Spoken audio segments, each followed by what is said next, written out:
오늘 함께 은혜 나눌 말씀 마가복음 11장 20절부터 24절까지입니다. 우리 같이 봉독하시겠습니다. 저희가 아침에 지나갈 때에 무화과 나무가 뿌리로부터 마른 것을 보고 베드로가 생각이 나서 여짜오되 랍비여 보소서 저주하신 무화과 나무가 말랐나이다. 예수께서 대답하여 저희에게 이르시되 하나님을 믿으라. 내가 진실로 너희에게 이르노니 누구든지 이 산더러 들리어 바다에 던지우라 하며 그 말하는 것이 이룰 줄 알고 믿고 마음에 의심치 아니하면 그대로 되리라. 그러므로 내가 너희에게 말하노니 무엇이든지 기도하고 구하는 것은 받은 줄로 믿으라. 그리하면 너희에게 그대로 되리라. 아멘. 오늘 이 본문 말씀 가지고 기도의 원리와 방법이라는 주제로 함께 은혜를 나누도록 하겠습니다. 범사에 감사하고 쉬지 말고 기도하라는 이런 말씀이 있는데 감사도 물론 어떻게 해야 되는지 방법론이 있고 그 감사의 원리를 알아야 되거든요. 마찬가지로 이 기도의 원리가 있습니다. 기도가 무엇인지를 알아야 돼요. 그리고 그 기도에 대해서 어떤 방식으로 기도해야만 될 것인가는 이 방법도 역시 마찬가지 우리가 관심을 가져야 되는데 우리가 기도라는 것은 이제 신앙생활 시작하면서부터 많이 들어왔습니다. 쉬지 말고 기도하라고 하니까 기도는 하긴 하는데 도대체 이 기도가 과연 어떤 것인지 이 성경 원어에는 그 기도라고 우리가 한글 성경으로 번역된 것 중에 여러 가지 단어가 있습니다. 오늘 그 중에서 저는 이 기도를 첫째 이 프로슈코마이라는 예수님께서 너희는 이렇게 기도하라고 하면서 예수님께서 가르쳐 주신 그 기도, 우리가 기도는 사실 그게 가장 기본적인 사례거든요. 이 기도가 무엇인지, 그 다음에 우리가 이 구하는 것을 또 성경에서는 기도라고 이야기를 하고 있습니다. 물론 넓게 개념을 잡으면 구하는 것도 기도의 범위는 들어가긴 하지만은 그것은 또 이 예수님께서 가르쳐 주시는 그 기도와는 조금 맥을 달리하고 있어요. 그리고 세 번째로는 저는 이 데오마이라는 단어를 가지고 우리 성경에도 이제 그것이 기도라고 번역이 되어 있습니다만은 그 방법론에 있어서 데오마이라는 그 기도의 체계는 무엇인지를 한번 살펴보시면서 우리가 기도다운 기도를 좀 하고 그래서 우리 하나님의 은혜 속에서 세임을 얻는 방법을 찾아가야 될 것 같습니다. 또 많은 분들이 기도는 한다고 하는데 사실 그 기도에 있어서 관역을 맞추지 못하는 경우가 너무도 많이 있어서 그러다 보니까 이 기도를 했는데도 불구하고 어떻게 돌아오는 메아리도 없고 또 응답도 안 되고 그러니까 기도해도 별 의미가 없다라는 생각 속에서 기도의 줄을 놔버리는 경우가 굉장히 많이 있거든요. 아마 우리 한국교회가 그런 분들이 상당히 많이 있다고 생각을 해서 오늘 저는 이 본문 말씀 통해서 기도의 원리와 방법에 대한 것을 한번 살펴보도록 하겠습니다. 오늘 본문 말씀 이전에 기록된 내용입니다. 본문 말씀을 왜 주님께서 그런 말씀하셨는가? 마가복음 11장 11절부터 14절까지 내용을 제가 읽겠습니다. 예수께서 예루살렘에 이르러 성전에 들어가사 모든 것을 둘러보시고 때가 이미 저물매 12제자를 데리시고 베다니에 나가시다. 이튿날 저희가 베다니에서 나왔을 때에 예수께서 시장하신지라 멀리서 잎사귀 있는 한 무화과 나무를 보시고 혹 그 나무에 무엇이 있을까 하여 가셨더니 가서 보신즉 잎사귀 외에 아무것도 없더라. 이는 무화과의 때가 아님이라. 예수께서 나무에게 일러 가라사대 이제부터 영원토록 사람이 네게서 열매를 따먹지 못하리라 하시니 제자들이 이를 듣더라라고 배경이 있고 그 다음에 오늘 본문에 있는 말씀대로 저희가 아침에 지나갈 때 밤이 지나죠. 아침 지나갈 때 예수님께서 저주하신 그 무화과 나무가 뿌리로부터 마른 것을 보고 베드로가 생각이 나서 그 전에 예수님께서 하신 말씀이 생각나서 선생님 보십시오. 저주하신 무화과 나무가 말랐습니다. 이렇게 말씀을 드렸습니다. 그러면서 예수님께서 이제 무엇이든지 기도하고 구하는 것은 받은 줄로 믿으라. 그리하면 너에게 그대로 되리라. 이 말씀을 하고 있는데 이 기도하고 구하는 것 그러니까 이 배경은 무화과 나무로부터 시작이 됐는데 결론은 이제 예수님께서 기도하고 구하는 것은 다 받는다라고 말씀을 하셨어요. 그러면 여기 그 이전에 예수님께서 오늘 본문 말씀하기 이전에 있었던 이 사건 예수님께서 이제 그 종려주의를 맞이해서 고난을 당하시기 위해서 이제 그 모든 사명을 다 감당하기 위해서 예루살렘 성에 입성하셨습니다. 그리고 예루살렘에 이르러 성전에 들어가서 모든 것을 다 둘러보셨어요. 어떤 상황인지 둘러보시고 날이 저무니까 12제자를 데리시고 베다니에 나가십니다. 이 베다니에 누가 있습니까? 마르다, 마리아, 또 나사로 있는 그곳이죠. 그 세 사람이 예수님께서 예루살렘에 오실 때는 예수님을 모시고 편안하게 쉴 수 있도록 그 쉼터도 제공하시고 또 예수님께서 어떤 활동할 수 있는 그 근거를 마련해 주었던 곳입니다. 그 다음날 저희가 베다니에서 나왔을 때 예수께서 시장하셨어요. 그래서 멀리서 잎사귀에 있는 한 무화과 나무를 보셨는데 혹 그 나무에 무엇이 있을까 하고 가셨는데 가서 보신 즉 잎사귀에 아무것도 없었어요. 여기 보니까 이는 무화과의 때가 아닙니다 그랬어요. 예수님께서 이 무화과 나무를 저주하신 이유는 무엇입니까? 무화과의 때가 아님에도 불구하고 열매가 맺지 않았다. 예수님께서 화가 나셔서 그렇게 하셨을까? 그건 아니었죠. 여기서 이제 답을 여기서 찾아야 되는데 무화과 나무의 특징이 무엇이냐면은 없을 무자 꽃 화자거든요. 그러니까 꽃을 피우지 않은 상태에서 열매를 맺는 그런 특별한 나무예요. 이 무화과는 이파리가 무성하고 할 때는 그때는 반드시 열매가 맺혀 있게끔 마련입니다. 이파리가 무성할 때는 열매가 있는데 예수님께서 보시니까 지금 무화과 때가 아닌데 그 나무가 아주 잎이 무성한 그런 상태에 있는 거예요. 그래서 뭐가 있을까? 그래서 시장하시고 갔는데 아무것도 없었던 겁니다. 예수님께서 이제부터 영원토록 사람이 내게서 열매를 따먹지 못할 것이라고 나무를 향해서 저주했다기보다 그렇게 선언을 하셨어요. 이것을 가지고 도대체 왜 무화과의 때가 아닌데 거기서 열매를 얻지 못했다고 이렇게 하실 수가 있을까? 실상은 중요한 것은 잎사귀 외에 아무것도 없더라는 말씀. 잎사귀가 있었으면 반드시 열매가 있어야 되는데 이 나무는 필요 이상으로 빨리 이파리만 피고 그럼 열매가 없었어요. 여기 봉천 복회천 가다 보면요 여름에 제가 여기 오래 살다 보니까 벚꽃이 핍니다. 근데 벚꽃 피는데 저기 쭉 가다 보면 봉천역 좀 그쯤에 보면은 벚나무 두 그루 가요. 같이 붙어 있는데 유달리 꽃을 빨리 펴요. 딴 걸 아직까지 멍울도 안 맺혔는데 불구하고 이 두 나무는 일찌감치 벚꽃이 활짝 피고 있어요. 그래서 쟤들은 뭔가 뭐지? 근데 해마다 그렇더라고요. 곧 꼭 펴 있어요. 마찬가지로 여기도 잎사귀는 잔뜩 피었는데 잎사귀가 그렇게 했으면은 딴 나무보다 더 빨리 잎사귀가 무성했으면 열매는 있어야 할 텐데 잎사귀만 무성하고 아무것도 없었다는 겁니다. 여기서 예수님께서 이들에게 어떤 교훈을 주신 거예요. 나무에게 일러 가랐을 때 이제부터 영원토록 사람이 내게서 열매를 따먹지 못할 것이라는 그 말씀은 뭔가 잎사귀가 아주 무성한 것 같은 우리 사람으로 말하면 굉장히 신앙생활이 아주 깊이 있는 신앙생활을 하는 것 같이 뭔가 된 사람들 목사도 되고 장로도 되고 권사도 되고 안수집사도 되고 이런 모든 것을 잔뜩 해가지고 모든 것은 무성한 것 같은데 그 열매가 없다고 할 때 거의 저주에 가깝다는 겁니다. 그리고 예수님께서 이제 이 종려주일에 들어가셔서 며칠 후에 십자가 지시고 죽으셨잖아요. 그때 예수님께서 십자가에 못 박히시기 전에 잡히시기 전에 예수님께서는 그 가장 아주 굉장히 강력하게 경고 내지는 저주에 가까운 말씀을 하신 대상이 누구였습니까? 바리새인들이었죠. 바리새인들, 사두개인들, 율법사들. 그 당시 그 종교적 그 유대교에서 지도자격에 있는 그 사람들을 향해서 예수님께서는 저주에 가까운 말씀하셨어요.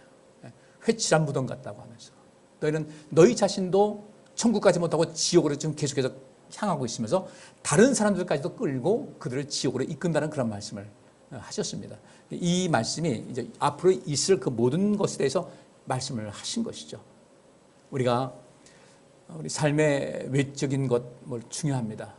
우리가 직분받는 것도 중요하고 신앙 경력도 중요한데 잎사귀 외에 아무것도 없다는 것은 여기 있는 말씀대로 저주에 가까운 내용이에요. 우리가 이 직분도 달란트예요. 그 달란트인데 그 직분만 딱 받고 가서 직분만 가지고 하나님 앞에 딱 선다고 할 때는요. 성경에서 뭐라고 하고 있습니까? 내쫓으라고 그랬어요. 바깥 어두운 데서 슬피 울며 이를 감이 있을 것이라고 주께서 말씀하셨습니다. 그래서 우리가 이 하나님 말씀에 대해서 굉장히 조심해야 될 부분이 바로 그겁니다. 여기서 예수님께서 열매를 말씀하신 것이 아니라 아직 안 되시면 그렇게 다른 나무보다 더 많은 잎사귀가 열렸으면 특별히 나무가 그럴 수 있잖아요. 그러면 열매는 있어야지. 열매는 있으면서 잎사귀만 무성해서 나 열매 많은 것 같이 보이는 그런 모습에 대한 사람들, 예수님께서 그 고난주간에 그런 사람들을 향해서 굉장히 아주 강력한 경고를 주셨거든요. 우리도 이제 이 말씀을 좀 보셔야 되는데, 그 다음에 이 베드로가 그 다음날 아침에 지나가는데 말라버렸어요. 그게 뿌리로부터 마른 것을 받아 아주 급속히 말라서 죽은 겁니다. 선생님, 저주하신 무화과 나무가 말랐습니다. 그랬더니 예수님께서 말씀을 또 이렇게 돌리시면서 하나님을 믿으라 이렇게 말씀하십니다. 이 사건을 통해서 이제 그런 강력한 경고를 주심과 더불어 또 무엇을 말씀하셨냐면 예수님께서 그렇게 하시니까 그렇게 말씀하시니까 말씀하신 대로 됐다는 겁니다. 여기서 하나님을 믿어라. 그럼 하나님께서 그 나무를 미워서 그랬던가? 아니죠. 그 나무보다는 그 많은 사람들에게 하시는 그 말씀인데 내가 진실로 너희에게 이르노니 누구든지 이 산더러 들려 바다에 던지우라 하며 그 말하는 것이 이룰 줄 믿고 마음에 의심치 않으면 그대로 될 것이다. 여기서 산더러 들려 바다에 던지운다. 이 산에 있는 나무하고 바다는 여러분들은 어떻습니까? 상극이죠. 그죠? 상극이에요. 이 해초도 아니고 이 산더러 들려 바다에 던지운다. 이것도 또 하나의 어떤 심판의 말씀이 있어요. 그리고 반드시 그것은 그 무화과 나무가 말라 죽은 것 같이 이 땅에 살면서 무성한 그런 것이 있지만 언제가 바다에 던질 사람이 있다는 것을 말하고 있습니다. 그러면서 마음에 의심치 아니하면 그대로 될 것이다.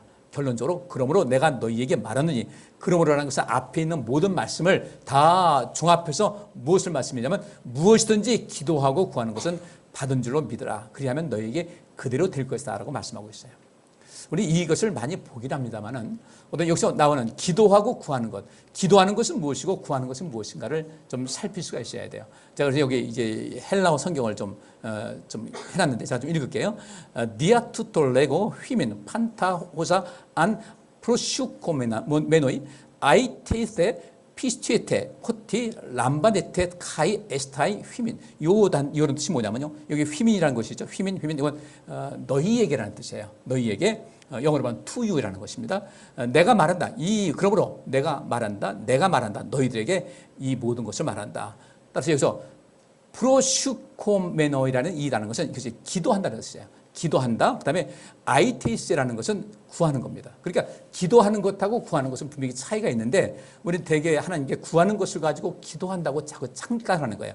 그리고 여기서 이제 다른 성경 원문에 보면 이 중간에 프로슈코메노이라고 하고 이 아이테이스라는 이 단어의 앞에 이 카이라는 단어가 들어갑니다. 이것이 카이인데 이것은 영어로 말하면 그리고라는 뜻이에요. 기도하고 구하는 것은 피스테테 믿으라는 겁니다. 믿으라 호띠 람바네테라는 것은 받는다는 거예요. 너희들은 받게 된다는 거죠. 그리고 에스타이 휘민 너희에게 그 모든 것이 에스타인 것은 있을 것이다. 영어로 말하면 비동사예요. 있을 것이다라는 것을 말씀하셨어요. 그럼 여기서 기도하고 구하는 것은 받은 줄로 믿으라 했으니까 1차적으로 우리가 구하는 것을 받기 위해서 첫 번째 중요한 것은 기도가 필요하다는 겁니다. 우리 기도했는데요. 근데 한번 여러분들 이제까지 많은 기도를 했는데 그 기도한 내용이 어떤 것인지 한번 생각을 해보세요. 내가 기도한 것이 어떤 내용일까? 내가 기도한다고 했는데 어떤 것일까를 보게 되면 굉장히 좀 자기중심적인 것이 많이 나올 겁니다. 원래 기도라는 것은 하나님께 복을 달라고 할 때 그 복 달라는 그 자체가 똑같습니다. 하나님 내게 복 주옵소서라고 할 때 그 복 달라고 하는 그 기도가 그것이 구하는 것이 되느냐 이것이 기도가 되느냐는 것은 어떤 선택에 달려 있어요. 하나님 내게 이것을 주옵소서. 그래서 내가 하나님께서 주신 것을 가지고 내가 축복의 통로로서의 인생을 살아가겠습니다 할 땐 이건 기도가 되는 거예요. 근데 지금 발등에 불이 떨어져서 하나님 내게 주시옵소서. 어디가 뭐 돌아볼 새가 없어요. 여유가 없어요. 이럴 때는 이게 구하는 것이 되는 겁니다. 어쨌든 기도하는 것 가운데 기도하는 그런 삶의 바탕 속에서 구할 때 이것이 응답이 되는 것인데 우리는 혹시 우리가 축복의 통로가 아니라 축복의 저수지로의 인생을 살려고 하는 건 아닌가. 물론 저수지도 흘려보내는 거 있겠죠. 근데 그 모든 축복의 그 종착역이 나에게만 딱 한정지어지게 되면은 우리는 하나님께로부터 그 별 응답을 기대할 수는 없다는 겁니다. 그럼 그 기도하는 것은 무엇인가? 기도, 그 다음에 구하는 것, 또 나중에 이제 간청하는 것, 이 세 가지를 말씀드릴 텐데 제일 첫째로 이 기도하다라는 것은 프로슈코마이, 앞에 여기 있는 이 뒤에 어미 변화가 있는데 여기서 프로슈코메노이라는 것은 어떤 2인칭 복수형 이렇게 되는 것이고 우리가 보통 동사 원형은 프로슈코마이라는 단어가 씁니다. 근데 이 기도한다라는 이 프로슈코마이라는 단어가 성경에서 말할 때 기도는 모두가 다 이것이 가장 기본적이 되는 거예요. 기도한다는 것은 반드시 프로슈코마이가 되는데 우리 한글 성경에는 구하는 것조차도 기도한다라고 되어 있기 때문에 우리가 좀 혼란스러운 것이죠. 이것은 이 프로슈코마이 기도한다라고 번역되지만 이것을 가장 기본적인 뜻은 예배한다는 뜻입니다. 하나님께 기도한다고 할 때 예배는 뭐예요? 하나님께 영광과 존귀와 찬양과 그 권세를 하나님 것입니다. 하나님께 돌리는 것이 이게 예배거든요. 따라서 진정으로 우리가 기도하는 것은 하나님께 영광을 돌리는 것이어야 돼요. 하나님을 높이 찬양하고 하나님의 능력을 인정하고 믿는 것이, 그것이 중심이 되어야 됩니다. 그리고 예수님께서 너희는 먼저 하나님의 의를 구하라고 했으니까 우리가 기도하는 내용은 내게만 아니라 반드시 내 선을 넘어서 다른 사람들에게 유익을 주고 하나님을 기쁘시게 하는 그런 내용이 돼야 돼요. 그래서 뭔가 하나님 내게 재물의 복을 주옵소서 할 때 그 재물의 복을 달라고 하면서 그것을 받은 다음에 어떤 행동이 있는가, 자기가 축복의 통로로서 쓰임받는 인생을 살아갈 때 이 사람은 하나님께 재물을 구할 때 그 재물을 구하는 것이 구하는 단계를 넘어서 기도하는 단계로 이어지게 됩니다. 근데 그것이 그냥 내 자신에게만 끝나는 거예요. 내가 하나님께 복 받았어요. 보통 그렇게 얘기합니다. 아, 내가 복권 당첨되면 나 건축원금 낼게요. 그래서 내가 뭐라고는 안 합니다. 근데 속으로는 이렇게 얘기하고 싶어요. 그렇게 내가 복권 당첨되면 건축원금 드리기를 원한다면 지금부터라도 능력 안에서 드리십시오. 그러면서 하나님께 언약을 하면 뭔가 응답을 줄 텐데 지금은 안 하면서 받으면 준다는 거예요. 받으면. 하나님께 받으면 드리겠다. 내가 돈 많이 벌어가지고 하나님 열심히 섬기겠습니다. 주님 죄송합니다. 이렇게 생각하지 말라는 겁니다. 우리 삶은 하나님과 나 사이 속에서 신뢰관계가 돈독함이 있어야 돼요. 이 프로슈코메라는 것은, 이 기도는 하나님과 나와의 아주 굉장히 친밀성을 형성하는 그런 계기가 된다. 내가 하나님께 어떤 기도를 한다고 할 때 그 기도를 하나님께서 들으실 때 정말 마음에 드는 기도를 하는 거예요. 솔로몬이 하나님께 구했습니다. 무엇이 필요한가 구하라고 그랬어요.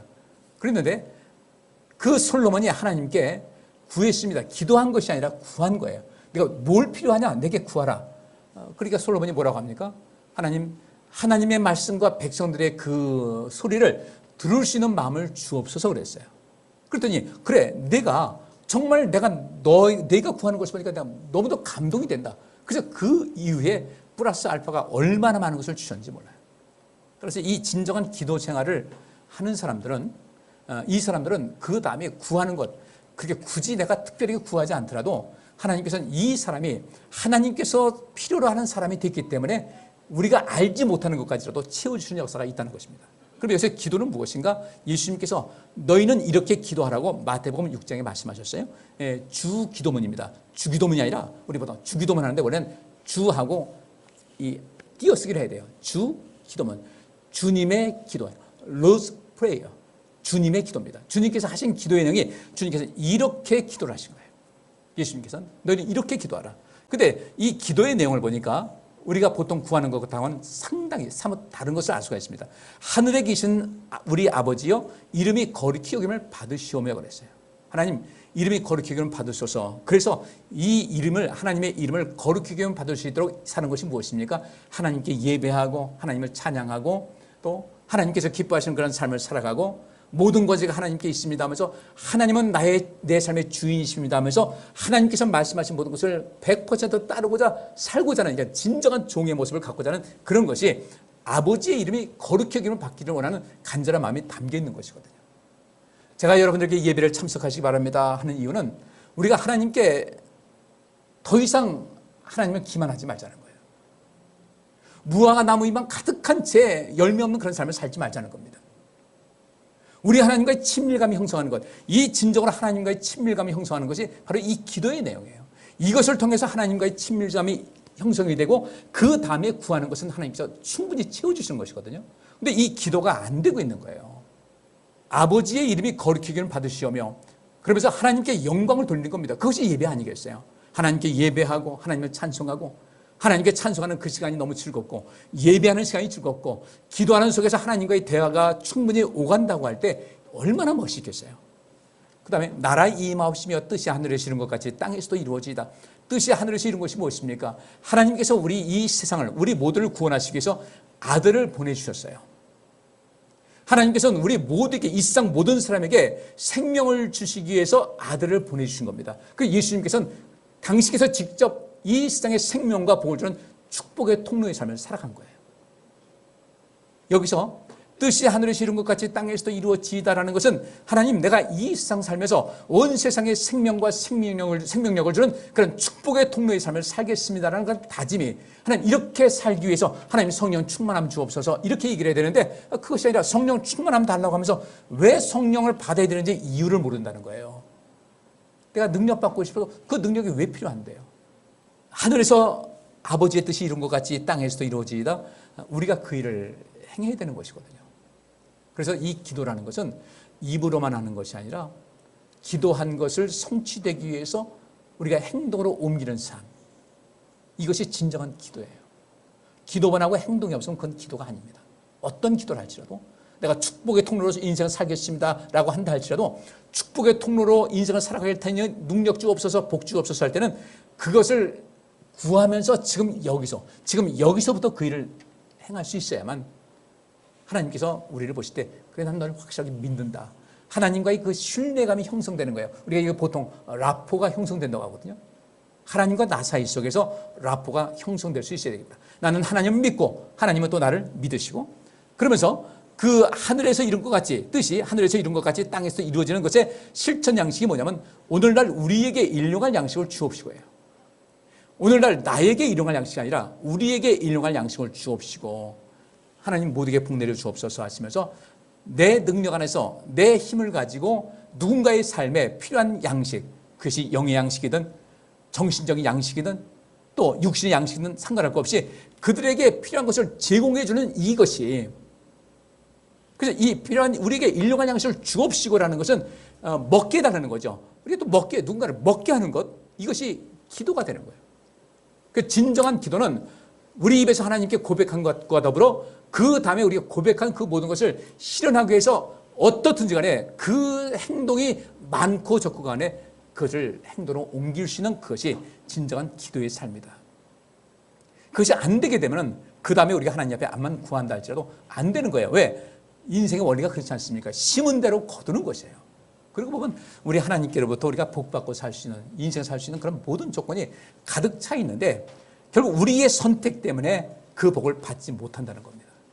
이제는 우리가 좀 새로워질 수 있어야 돼요. 그리고 12절 말씀에 우리가 우리에게 죄 지은 자를 사하여 준 것 같이 우리 죄를 사하여 주옵시고, 먼저 조건이 그겁니다. 우리가 우리에게 죄 지은 자를 사하여 준 것 같이 우리 죄를 사하여 주옵시고, 이것도 기도가 되는 거예요. 이 기도에서 중요한 것은 무엇이겠습니까? 우리에게 죄 지은 자를 사하여 준 것 같이라는 그 말씀대로 하나님, 우리에게 또 나에게 죄 지은 자가 나에게 와서 정말로 모든 것을 잘못했다고 용서를 구하고 뭔가 자비를 구할 때 자비를 베풀 수 있는 사람이 되게 하옵소서. 그리고 그 자비를 베푸는 훈련을 계속해서 해나가는 거예요. 이게 기도인 거예요. 그리고 모든 조건에는 하나님께서 복 주신다는 것이 성경에 나와 있지 않겠습니까? 그리고 우리를 시험에 들게 하지 마옵시고라는 것은 시험을 다 멀리하는 것이 아니라 우리를 시험에 들게 하지 마옵시고라는 이 뜻은 우리가 시험에 들 때 그 모든 것을 이길 수 있는 힘을 주옵소서. 그리고 그 모든 것을 이기게 됐을 때 그 시험을 당한 사람들을 도울 수가 있는 것이거든요. 예수님께서도 요한복음 16장에 그 말씀하셨습니다. 넌 두려워하지 말아라. 내가 세상을 이겼다. 내가 세상을 이겼으니 너희는 담대하라고 말씀하십니다. 내가 이긴 것이고 너를 이긴 것이다. 따라서 우리를 시험에 들게 하지 마옵시고라는 것은 시험에 안 드는 것이 아니라 시험에 든 상황 속에서 모든 것을 이길 수 있는 힘을 주옵시고 그리고 악에서 나를 구하옵소서.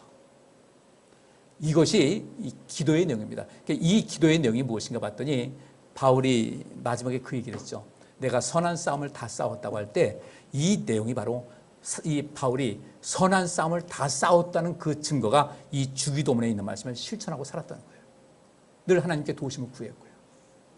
이것이 기도입니다. 이 기도가 항상 선행되어야 우리 다음에 원하는 것을, 구하는 것을 부음받을 수가 있는데 이 기도하는 것이 생략이 돼버렸어요. 이 기도를 잘못 이해해가지고 우리가 구하는 것이 다 기도인 줄 알았어요. 우리는 하나님께서는 우리를 그렇게 아주 그 가난 티가, 빈 티가 나는 그런 삶을 살기를 원하지 않거든요. 세상에 에너지를 공급하고 사는 사람, 그런 사람이 되기를 원하시는데 그래서 이 기도의 문이 바로 그것입니다.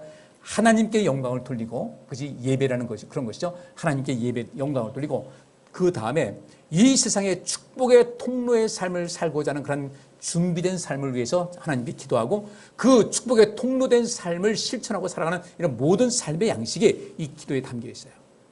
그런 삶을 살기 위해서 하나님의 도우심을 구하는 사람, 그렇게 기도하는 사람들을 하나님께서 기뻐하시고 그래서 기도하고 구하는 것은 받은 줄로 믿으라는 겁니다.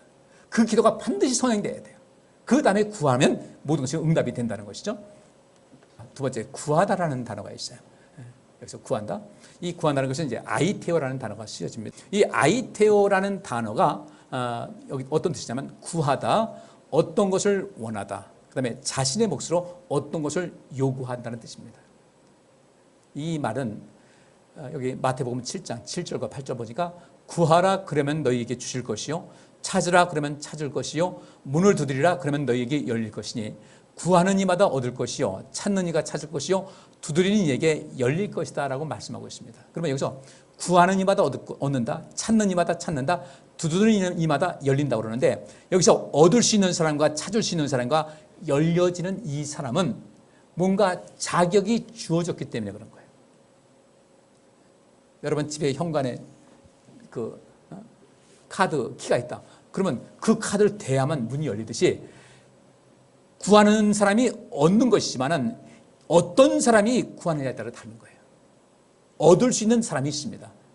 이 얻을 수 있다는 것은 얻을 수 있는 자격이 주어졌다는 겁니다. 그래서 여기서 자신의 몫으로 어떤 것을 요구한다는 것이니까 우리가 하나님께 뭔가를 구할 때 우리는 하나님 앞에 이렇게 말씀드리는 거죠. 하나님, 저 이렇게 구할 권리가 있습니다.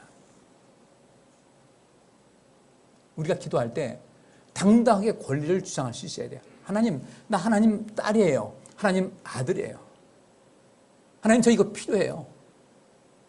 하나님께서는 주신다는 겁니다. 구하는 이마다 얻을 것이다. 복잡하지 않아요. 왜 구했는데 얻지 못할까? 이게 뭔가가 잘못된 거예요. 비밀번호 눌렀는데 한 자리라도 틀리면 안 열리는 거예요.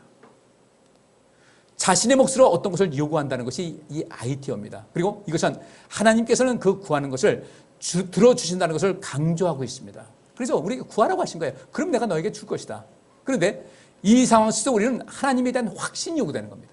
확실하게 믿어야 된다. 그리고 자신의 몫으로 어떤 것을 요구할 수 있을 만큼 하나님과 나 사이에 그 친밀감과 사귐이 있어야 된다는 거예요. 하나님께서 우리가 모든 것을 다 주신다고 보장해 주셨습니다. 근데 항상 조건절이었어요. 조건절이에요. 이 조건을 만족시키면 주겠다. 그 조건절을 만족시키는 것이 과연 어려울까? 어렵지 않아요. 그렇게 어렵지 않아요. 근데 우리가 그걸 어렵다고 생각하는 거죠. 천국 가는 것도 마찬가지예요. 너무도 쉬운데 그 너무도 쉽고 간단한 상식적인 것을 하지 않기 때문에 그런 거예요. 우리가 하나님께 예배 드리는 것도 하나님께 예배 드린다. 지난주도 말씀드린 대로 내가 일주일을 스케줄 할 때 이 날은 예배 있는 날이다. 남겨두는 겁니다. 오늘도 마찬가지예요. 오늘도 예배 있다. 오후 예배 있다. 그러면 오후 예배 있는 날은요. 어떤 경우에도 어떻게 해야 돼요? 비워놓으셔야 되는 거예요. 이게 하나님 앞에 대한 예의예요. 이것을 비워놓지 않아요. 4시간 채웁니다. 내 것도 내 것이고 하나님 것도 내 것인 거예요. 우리 그렇게 하게 되면 내 스스로 삶을 살아가는 가운데 문제가 발생한다는 겁니다. 쉽게 말하면 그게 기도를 안 하는 거예요. 행동으로 기도를 안 하는 겁니다. 기도한다고 하지만 실제로 행동하는 거 보니까 전혀 기도를 안 하고 있는 거예요. 기도는 행동으로 증명이 되는 것인데 이날은 비워놔야 돼요. 그 비워놓는다는 그 자체만으로도 우리 하나님께서는요, 넌 자격이 있다고 말씀하시는데 우리는 그것을 쉽게 간과하고 산다는 겁니다. 그냥 무시하고 살아가는 거예요. 뭐 그까지 거야? 그러면 우리가 그까지 거라고 하지만은 우리 하나님께서 만약에 뭐 그까지 거 가지고 신경을 쓰냐 이렇게 되면 심각한 거죠. 여러분들이 하나님과의 그 관계 속에서 하나님과의 사귐 또는 친밀감이 관계에 있는데 무엇하고 관계 있는가? 우리가 구하는 것을 받기 위해서는 하나님과의 사귐과 이 친밀감이 확실하게 형성이 돼야 된다.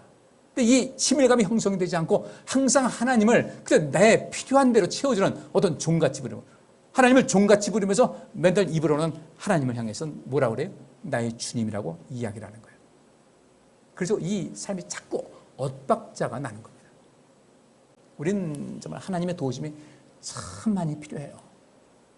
참 많이 필요한데 인생을 어떻게 살아가고 있는가? 그냥 그거 없이도 살만하니까 사는 겁니다. 그렇죠. 살려면 다 살지. 노숙자들도 사는데 안 그래요? 이 살만한 그런 삶이 아니라 정말 인생 사는 어떤 즐거움과 행복이 있어야 되거든요. 누가 완전합니까? 우리 완전하지 못해요.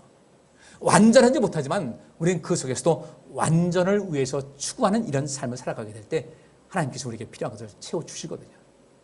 우리 하나님과 좀 관계성을 새롭게 하는 그 운동을 좀 했으면 좋겠어요. 이제까지 무미건조하게 신앙생활한 것은 아닌가. 그러다 보니까 이 신앙생활, 이 예배 시간 자체가 그렇게 큰 의미도 없고, 우리 한 집사님 기도하실 때 그렇게 기도하셨어요. 하나님, 오늘 예배하고 돌아가는데 왠지 마음이 무겁다면 혹시 내게 문제가 있는 것은 아닌가 되돌아보는 시간을 갖게 없어서, 이런 거 사실 그렇거든요. 나는 하나님과의 관계가 정말 무미건조한 이런 관계는 아닌가를 좀 잘 보셔야 돼요. 여름철 더울 때 에어컨 틀면 얼마나 시원합니까? 시원해. 아우 시원해. 너무너무 행복해요. 우리 하나님과의 관계 속에서 하나님을 만나고 하나님 섬기는 가운데 영혼이 시원함을 느끼게 되고, 내 마음에 두려움과 불안감이 있을 때 그 두려움과 불안감이 순식간에 싹 날아가 버리는 이런 체험 얼마든지 할 수 있거든요. 성경은 그것을 말씀을 하고, 여러분께서도 그런 모든 것을 체험을 많이 했을 텐데도 불구하고, 우리 혹시 그렇게 좋은 것을 주신 하나님과의 그 사귐, 하나님과의 친밀감에 문제가 있어서 내 신앙생활이 가라앉고 있는 것은 아닌가. 오늘 이 시간 이후로 주님과의 그 관계를 좀 더 새롭게 하기 위해서 인생을 더욱더 복되게 하시기를 간절히 바랍니다. 교회를 보면요, 인간관계가 문제가 있어가지고 교회를 떠나는 사람들이 있어요. 신앙생활에 분명히 문제가 있는 거예요. 나는 하나님을 믿는 건데, 그 인간관계 속에서 내가 혹시 문제 있는 것은 알아야 될 텐데 나는 문제가 없고 나는 오로지 피해자라는 생각을 갖고 있기 때문에 문제가 발생을 하게 되는 겁니다. 우리 하나님을 좀 더 깊이 생각했으면 좋겠어요. 그래서 이제부터 매사를 구하는 것보다는, 구하지 않더라도 우리에게 있어야 할 모든 것을 아시는 하나님께서 채워줄 수 있도록 이제부터 기도하는 삶을 좀 살았으면 좋겠다. 하나님을 예배하고 하나님을 찬양하고 하나님의 그 무한하신 능력을 인정하고 그분 앞에 겸손히 우리가 무릎 꿇고, 그 바라크라는 단어예요. 구약 성경에서 복이라고 번역된 이 바라크라는 단어가 무릎을 꿇다는 얘기거든요. 하나님과 나 사이 속에서 내가 하나님께 무릎을 꿇을 때 하나님이 높아지지 않습니까? 내 삶의 모든 것에 근본 되시는 분은 하나님이십니다 하면서 그 하나님께 예배하기를 기뻐하고 하나님을 찬양하고 그분의 말씀대로 살아가는 것을 내 삶의 목표로 인생을 살아간다고 할 때, 여기 자신의 몫으로 어떤 것을 요구한다는 것이 아이테오라는 이야기인데, 우리가 하나님 앞에 내가 굳이 하나님께 뭔가 구하지 않는다 할지라도 우리 몫이 충분한 것을 아시기 때문에 우리 주님께서는 우리에게 모든 것을 채워주실 줄 믿습니다. 마지막으로 이제 기도하다, 똑같이 기도라고 되어 있는데, 누가복음 21장 34절부터 36절입니다. 너희는 스스로 조심하라. 그렇지 않으면 방탕함과 술 취함과 생활의 염려로 마음이 둔하여지고 뜻밖의 그날이 덫과 같이 너희에게 임하리라. 이 날은 온 지구상에 거하는 모든 사람에게 임하리라. 이러므로 너희는 장차 올 이 모든 일을 능히 피하고 인자 앞에 서도록 항상 기도하며 깨어 있으라 하시니라 그랬어요. 여기서 항상 기도하며라고 그러는데, 우리가 우리 개역 성경에 보면은 기도한다는 단어가 제일 많이 나오는데, 성경 원문 보면 프로슈코마이라는 그 예배한다는 그 개념에 그것이 가장 많이 나오고요. 구하는 것도 역시 마찬가지로 기도한다라고 번역이 됐어요. 근데 성경 원어는 아니에요. 여기도 누가복음 21장 36절에 항상 기도하라고 되어 있는데, 이 기도라는 것이 네오마이라는 단어로 쓰여졌어요. 기도라는 우리가 다 똑같이 됐지만 이렇게 좀 세분되어 있는데, 여기서 이 기도한다는 단어가 무슨 뜻이냐면 부족함을 느끼다, 필요로 하다, 요청하다, 간구하다, 구걸하다, 애원하다, 탄원하다. 여러분들, 애원하는 것이 언제 애원합니까? 정말 부족함을 느껴서 그것이 꼭 필요로 할 때 우리는 애원을 합니다. 근데 우리가 하나님께 뭔가를 구합니다. 구하고서 다 잊어버렸어요. 그런 노래가 있어요. 장난감을 받고서 그것을 바라보고 얼싸안고 귀엽고 부숴버리는, 내일이면 벌써 그것을 준 사람을 잊어버리는 아이처럼. 서유석 씨가 부른 노래예요. 아주 이 철학이 있는 노래예요. 아이들은 그렇습니다. 막 저거 사달라고 때를 씁니다. 저거 사달라고 막 사달라고 막 누워가지고 막 발버둥치고, 그럼 정말 그것이 필요한가 보다 해가지고 사줬으면 적어도 그것을 장난감이 망가지도록 쓰게 되면요, 부모님의 사준 보람이 있는데, 그냥 내 이름은 까맣게 잊어버리고 그것이 어디 갔는지 찾지도 않아요. 우리가 혹시 그런 것은 아닐까? 그런 마음 가지고, 그러니까 이 홈쇼핑도 여러분들 그 호스트들이 어떻게 한다고요? 이건 당신에게 정말 필요한 겁니다라고 얘기하지 않고 어떻게 해요? 당신이 정말 가지면 정말 너무너무 좋을 거야. 좋아하게끔 만드는 거예요. 그것을. 그래서 충동 구매가 많이 일어나는 것인데, 우리 기도도 또 구하는 것도 충동적 기도, 충동적 이 구함이라는 것은 별 의미가 없어요. 이 애원하다, 탄원하다. 우리 하나님께 어떤 것을 구한다고 할 때 정말 이것이 내가 정말 필요하다. 그 부족함을 느끼면서 애원하는 이 기도, 간청하는 기도가 역사하는 힘이 굉장히 많은 거죠. 예수님께서 변화산상에 어떤 역사가 있었습니다. 내려오셨는데 한 아버지가 자기 아이를 데리고 예수님께 데리고 왔어요. 이 아이가 정신적인 문제가 있어가지고 또 귀신의 역사 속에서 불로도 뛰어들고 물로도 뛰어들고 온몸이 만시하게 됐는데 고쳐달라고 했는데 예수님 제자들이 못 고쳤던 거예요. 예수님께서 좀 탄식을 하시는데 언제까지 너희와 함께 있어야 되겠느냐. 그러니까 이 아버지가 이렇게 외치죠. 할 수 있거든. 내 아이를 고쳐주옵소서. 그때 예수님께서 뭐라고 하십니까? 할 수 있거든이 무슨 말이냐? 믿는 자에게는 능치 못함이 없다. 그러니까 이 아버지가 또 그렇게 절규하고 애원합니다. 내가 나의 믿음 없는 것을 도우소서 이렇게 얘기해요. 내 믿음이 부족합니다. 내 믿음 없는 것을 도와주옵소서. 바로 그런 기도가 이 데오마이의 기도예요. 여기서 굉장히 의미 있는 이야기입니다. 너희는 스스로 조심하라. 그렇지 않으면 방탕함과 술 취함과 생활의 염려로 마음이 둔해진다. 그렇게 살다 보면 뜻밖의 전혀 생각지도 않고 평안하다고 할 그때에 그 날이 덫과 같이 너희에게 임하리라. 이 날은 온 지구상에 관한 모든 사람에게 임하리라. 이 날이 무슨 날이겠어요? 네? 내 인생에 마감하는 날일 거예요. 주님께서 재림한다는 날로 그렇게 너무 이렇게 거창하게 하지 마시고 이 날은 사람들은 누구나 종말이 오는데 지구상에 관한 모든 사람에게는 이 종말이 임할 것이다. 그러므로 너희는 장차 올 이 모든 일을 능히 피하기 위해서 그 날이 왔을 때 내가 마음이 둔해져서 내가 덫에 걸린 것 같은 인생을 살지 않기 위해서 조심하라는 거예요. 조심하지 않으면 방탕함과 술 취함과 생활의 염려로 세상 재미에 푹 빠져가지고요. 이제 그렇게 살아간다는 거예요. 오늘 이렇게 민어탕을 준비하는데 우리 설거사님 그러시더라고요. 아이고 우리 이 장로님이 그냥 이 여름철 만났으니까 민어를 먹이고 싶어가지고. 여러분들 방어는 언제 먹습니까? 에? 에, 가을부터 해가지고 한 2월 그때까지 넘어갈 거예요. 방어는 뭘 먹고 살이 찌웁니까? 멸치예요. 멸치들을 쫓아다니면서 그걸 잡아먹어가지고 그냥 기름에 팽팽해가지고 아주 고기가 그때 굉장히 아주 맛있는 거예요. 여름 방어는 뭐도 안 먹는다? 여름 방어는 뭐도 안 먹는다? 개도 안 먹는데요. 수산업에 종사하시는 분이 한 얘기예요. 여름 방어는 개도 안 먹는다. 그러니까 여름에 가지고 놀러 가셨다가 방어 이렇게 하면 돌아보지 마세요. 그건 아직 기름기도 없고 정말 없는 거예요. 근데 이 방어는 가을부터 해서 겨울 이렇게 넘어갈 때 먹는 건데 민어는 언제 통통하게 찌는 거예요? 지금이 또 그렇게 살이 통통하게 찔 때예요. 하나님께서 기가 막히게 만들어 주셨어요. 그리고 장로님은 저거 굉장히 비싸다고요. 근데 이 여름만 되면 항상 하는 얘기예요. 작년에도 그랬어요. 근데 코로나 때문에 밥 못 하지 않으니까. 이 장로님은 그냥 틈만 있으면 민어 먹여야 되는데 또 누가 고생하겠어요? 누가 끓여야 되는데.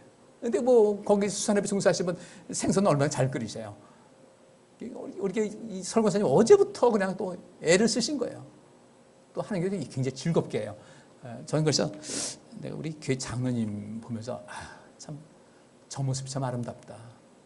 저거 아이고 저 노량진 수산시장 중매인이니까 그러면 중매인이면 생선이 어디서 뚝 떨어집니까? 다 저거 내 돈으로 사서 저거 다 하는 거예요. 그래서 부속 그 재료 필요하지 않습니까? 고기도 사야 되고 뭐도 사야 되고. 설거사님한테 그거 부속 어디서 사야 되냐? 내가 알아서 할게 하더니 돈 준다고 하니까 뭔 돈 하고선 딱 닦게 만들어요. 우리 삶에서 이 세상의 염려, 그죠? 모든 것을 나 하나 배불리고 나 하나 편안하고 그렇게 살지 마시고요. 오늘 주일 오후도 굳이 집에 가서 계시려고 하지 말고 하나님께 예배 드리시고요. 수요일도 금요일도 마찬가지예요. 이 방탕함이 다른 것이 방탕함입니까? 하나님 말씀에서 벗어나서 인생 삶은 방탕함이죠. 방탕함과 술 취함과 생활의 염려로 마음이 둔해져가지고 덫이 오는 것을 모르는 거예요. 그러면서 너희는 장차 올 이 모든 일을 능히 피하고 인자 앞에 서서 참 구원을, 진정한 구원을 이룰 수 있도록 항상 기도하며 깨어있으라고 한 겁니다. 여기서 이 기도라는 것은 바로 무엇이겠어요? 하나님의 도우심이 없으면 내가 이 인생을 방탕함과 술 취함과 생활의 염려와 세상 재미에 푹 빠져가지고 믿음을 떠날 수밖에 없는 그런 근본적인 성품을 갖고 있는데, 이것을 이길 수 있게 해달라고 기도하면서 구하면서 생활의 어떤 삶의 방향을 바꾸면서 인생을 살아간다면 우리 인생은 이후에 우리 주님 앞에 섰을 때 부끄러움이 없도록 온전한 모습으로 설 수 있게 될 줄 믿습니다. 오늘 기도한다, 구한다, 여기 이 데오마이의 그 간청하는 그 기도, 이 세 가지 여러분께서 정말로 뭔가 부족함을 느끼게 되면요, 뭔가 되거든요. 그래서 기도는 왜 사람이 모이는가? 삶이 너무너무 피곤하고 뭔가 큰 문제가 있으니까 그 부족함을 느끼고 너무 갈급하고 이 구걸하듯이 하나님께 나와서 기도하기 위해서 기도원에 모이는 거예요. 그래서 그곳 가는 사람들은요, 급해서 온 사람들은 무슨 말을 들어도 다 은혜를 받습니다. 우리 혹시 부족함을 느끼지 못한 건 아닐까? 나이 먹으면은 목마름도 잘 느끼지 못해가지고 물을 마셔야 될 때를 물 안 마셔가지고 문제 생기듯이 센서가 자꾸 약해져가지고 부족함도 느끼지 못하고 필요를 느끼지도 못하고 뭐 이대로 살면 되는 거지만 하면서 더 이상 아무것도 최고의 인생을 사는 것 같이 착각해서 하나님도 가까이 하지 않고 그냥 널널하게 세상에 푹 빠져 있으면서도 나는 괜찮겠다. 영적인 센서가 망가지면은 그렇게 그 감각이 무뎌지게 됩니다. 아, 문제가 있다. 다시금 성령의 능력으로 내 온 영혼의 센서를 좀 강화시켜야 되겠다는 마음을 가지시고 더 새로워지는 인생길을 걸어가시기를 주의 이름으로 축복합니다. 기도합니다. 하나님, 저희들 온전한 모습으로 기도하고 온전한 구함과 온전한 간청의 그 모든 기도의 양식을 잘 선택해서 하나님과 깊은 사귐이 있고 친밀감 속에서 우리 하나님께 영광 드리고 그 안에서 하나님의 큰 복을 부음받고 살아가기에 부족함이 없는 우리 모든 성도님들 되게 하여 주옵소서. 예수 그리스도 이름으로 기도하옵나이다. 아멘. 여호와께서 여기 모인 모든 성도들과 그의 가정과 그와 관련된 모든 일에 복을 주시고 지켜주시며 따뜻하게 대해주시고 은혜를 베푸시며 사랑스러운 눈으로 바라보시어 모두에게 평안을 주시기를 원하노라. 아멘.